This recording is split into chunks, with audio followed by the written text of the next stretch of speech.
Ini apa teh yang diambil? Kalung Berapa emas? 10, 10 gram. Mas 23. Emas 23. Taksiran berapa kalau kerugiannya, Bu?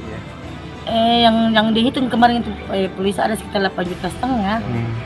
Ada juga jamret sebelumnya juga di sini. Ada, yang di sini pas ini belokannya pas 4 hari sebelum saya dia.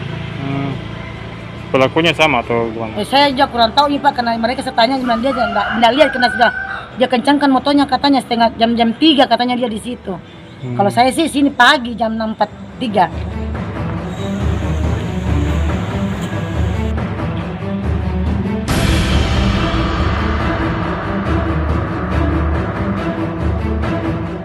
Saat ini kita menemukan ciri-ciri pelaku yang saat ini kita lakukan pengejaran.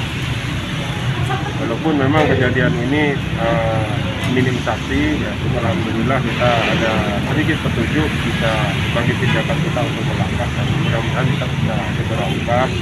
Kejadian ini seketika sangat cepat sehingga memang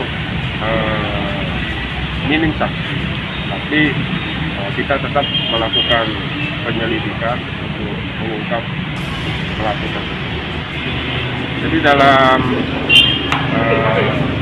kejadian tersebut pelaku langsung mengambil barang yang berharga yang dibutuhkan dan langsung pergi meninggalkan. Berarti dirampas sih langsung. Ya ditarik.